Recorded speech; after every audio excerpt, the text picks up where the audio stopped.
Assalamualaikum warahmatullahi wabarakatuh. Selamat siang semuanya.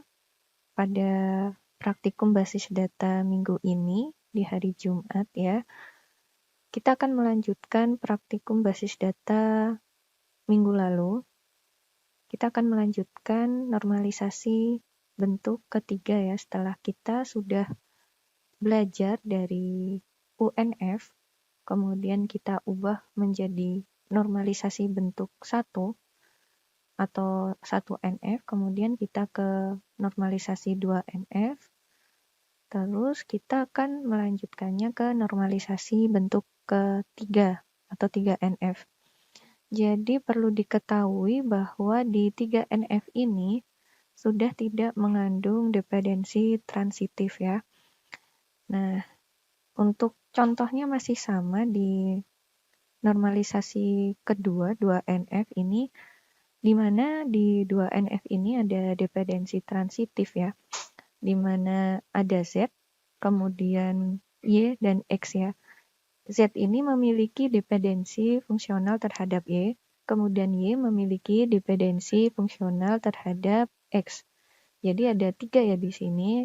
Nah, di sini merupakan dependensi transitif. Oke, masuk ke contoh ya. Di sini ada relasi barang pemasok, di mana kode barang ini menentukan nama pemasok. Kemudian dependensi jika dijabarkan seperti ini ya, karena ini masih 2 ya, padahal di sini ada 3, X, Y, dan Z. Oke, misalnya dijabarkan kode barang menentukan kode pemasok.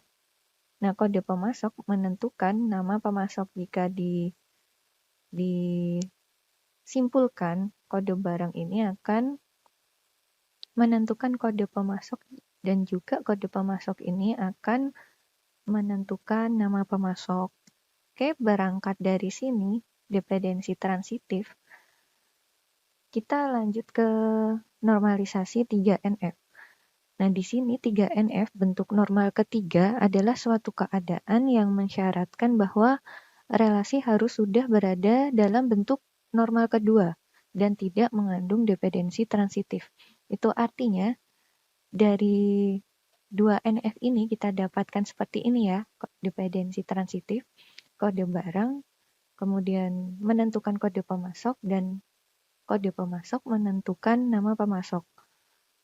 Oke, dan juga sudah harus melalui tahap kedua. Di sini kita lanjutkan, ada kode barang, menentukan kode pemasok menentukan ini ya, determinan, nama pemasok dan juga kota. Dan nanti kita rekam dulu, di sini ada nama pemasok dan juga kota.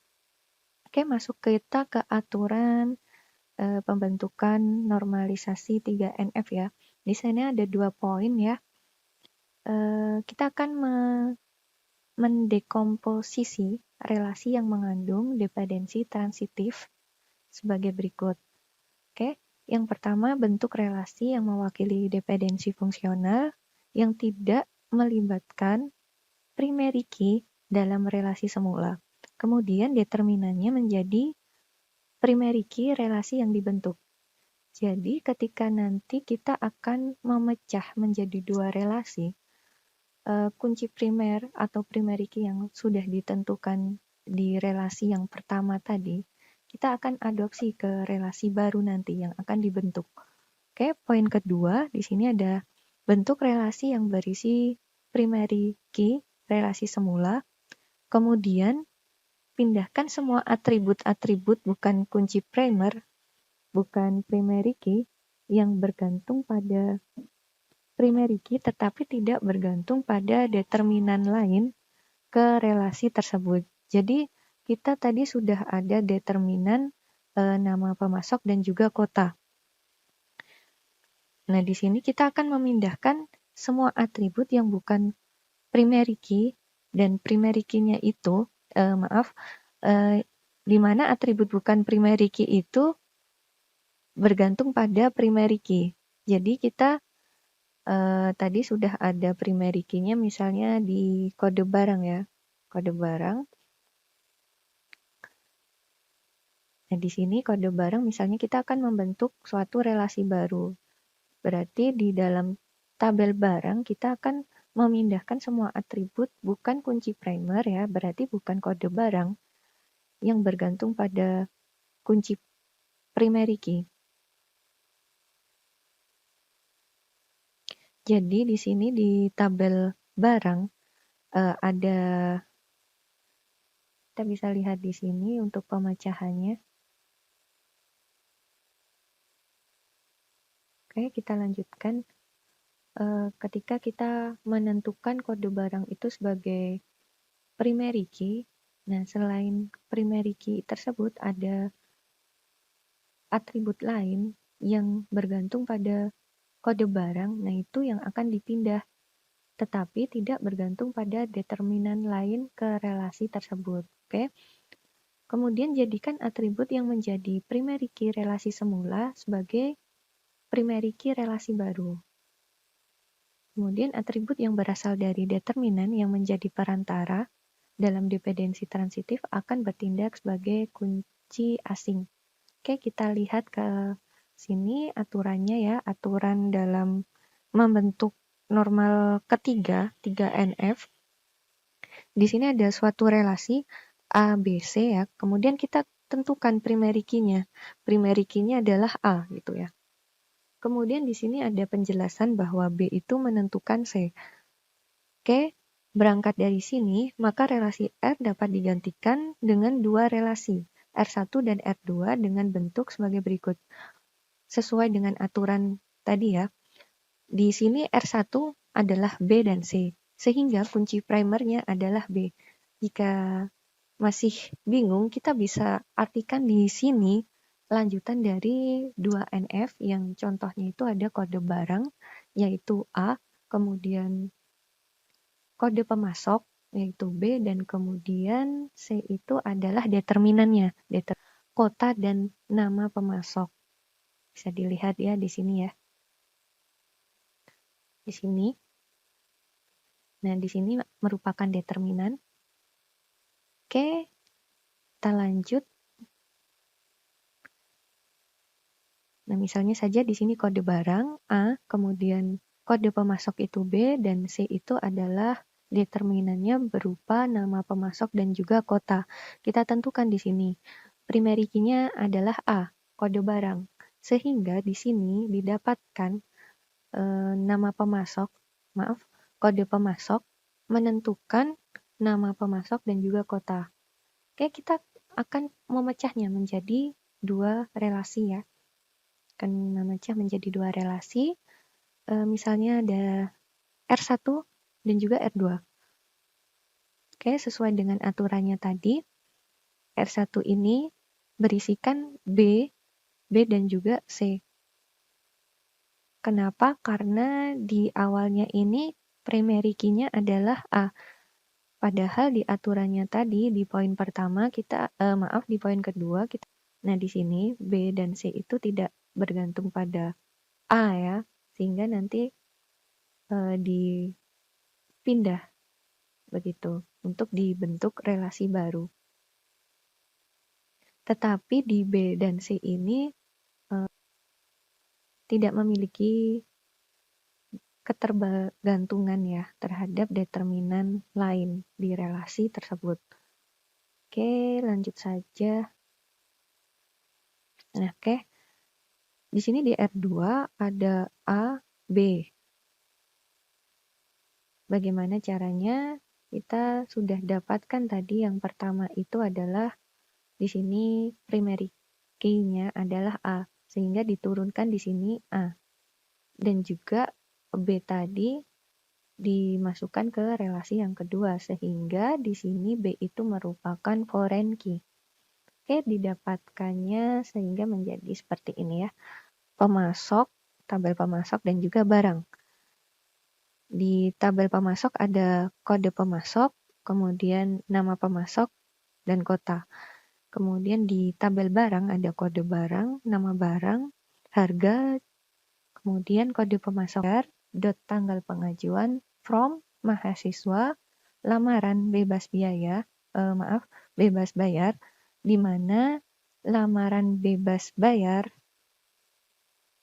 yang ada nomor mahasiswanya itu sama dengan di tabel mahasiswa yang memiliki juga kolom nomor mahasiswa ya. Oke, kita coba di sini misalnya saya akan melihat kode barang, kemudian nama barang, kemudian harga jual, kemudian ada nama pemasok dan juga kota. Dan saya akan samakan di sini kode pemasoknya yang sama gitu ya. Nah, kita bisa menggunakan aturan select. Kita menggunakan alias ya. Misalnya di sini kode barang. Saya misalkan di sini barang itu A, kode barang. Oke, kemudian ada nama barang masih A, karena tabel barang alias A, nama barang ya. Oke, selanjutnya ada harga jual.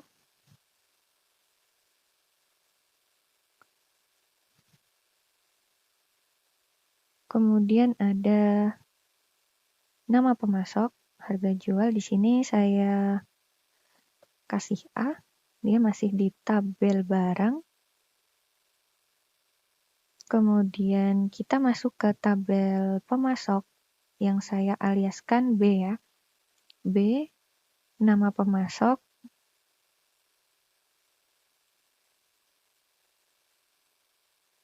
Kemudian saya akan tampilkan juga kotanya. Oke, kotanya misalnya saya masih di B aliasnya kota ya. From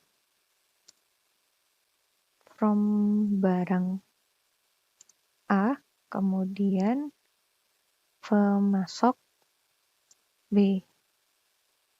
Where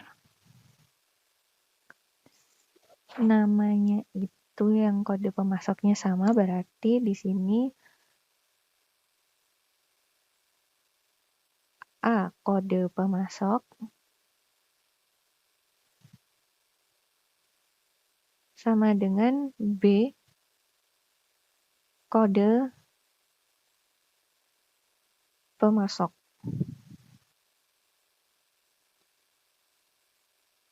Oke. Semoga berhasil, kita coba. Nah, ini akan muncul seperti ini ya. Kode barang, nama barang, harga jual, nama pemasok, dan juga kota. Nah, ini merupakan denormalisasi ya. Denormalisasi penampilan dua tabel menjadi satu tabel. Tetapi jika kita menghadapi kasus untuk penormalisasian dalam bentuk pertama, kemudian kedua, ataupun sampai nanti ketiga, itu kita buat ininya terlebih dahulu. Begitu. Kemudian kita akan memecahnya, mendekomposisikan. Nah, karena di sini saya ingin menjelaskan tentang denormalisasi, maka saya dalam studi kasusnya, dalam bab normalisasi ini saya menggunakan ini ya, alias, yang mana akan menampilkan dua tabel menjadi satu tabel. Nah, jika untuk normalisasi itu sendiri, itu seperti ini, udah ada bentuknya. Bentuknya seperti ini. Kan jika dipraktekkan, misalnya kita akan membentuk tabel panjang ini, kemudian kita akan mendekomposisikan, itu akan memakan waktu. Nah, untuk membantu memahami kasusnya, kita bisa menggunakan select ini ya, untuk menampilkan dua tabel. Nah, begitu untuk penjelasan 3NF, di mana 3NF itu melanjutkan dari 2NF ya. Nah, di 3NF kita sudah tidak terkait dengan dependensi transitif. Tetapi kita akan membaginya menjadi dua, gitu. Nah, di sini saya jelaskan lagi bahwa yang 2NF itu misalnya kode barang itu akan menentukan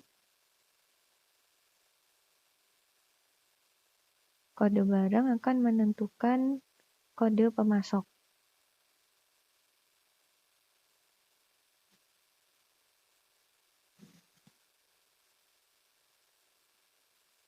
Ntar saya contohkan.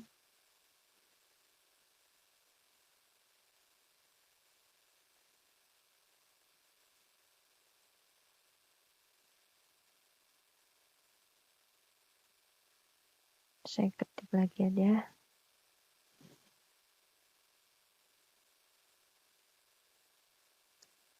Nah, misalnya di sini ya. Kode barang itu akan menentukan kode pemasok, di mana nanti kode barang ini dan kode pemasok yang sudah terhubung ya.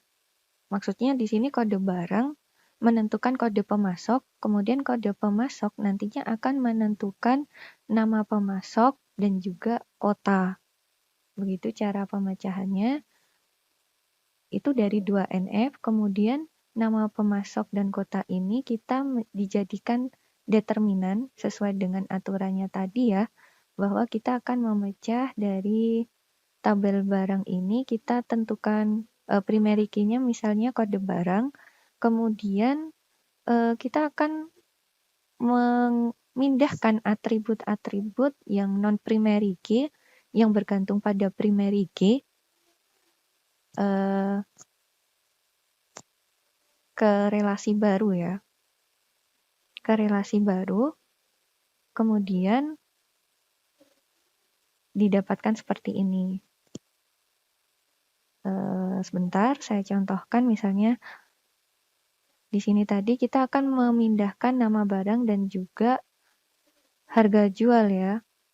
Oke, harga jual dan juga ini kan kode pemasok merupakan foreign key ya.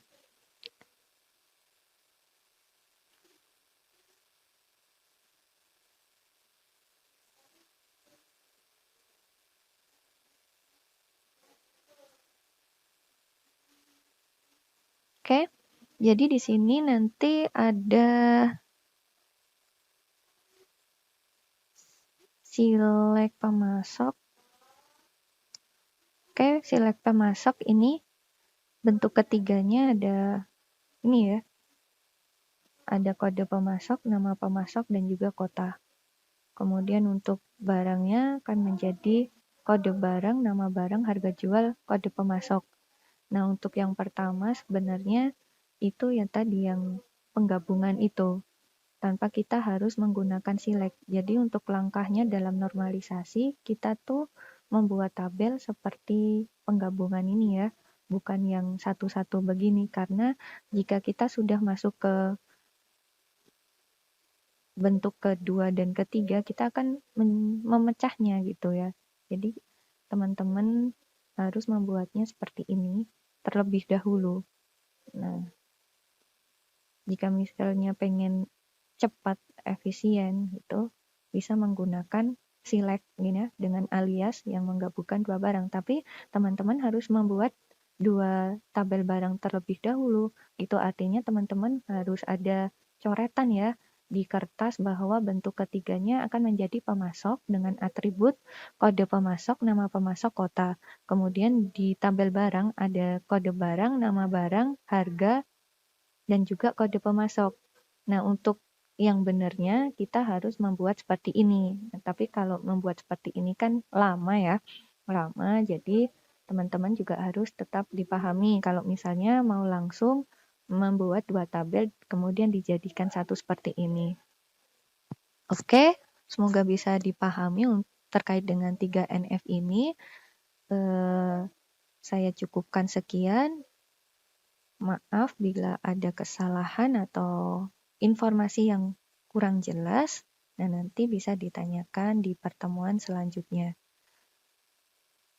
Wassalamualaikum warahmatullahi wabarakatuh.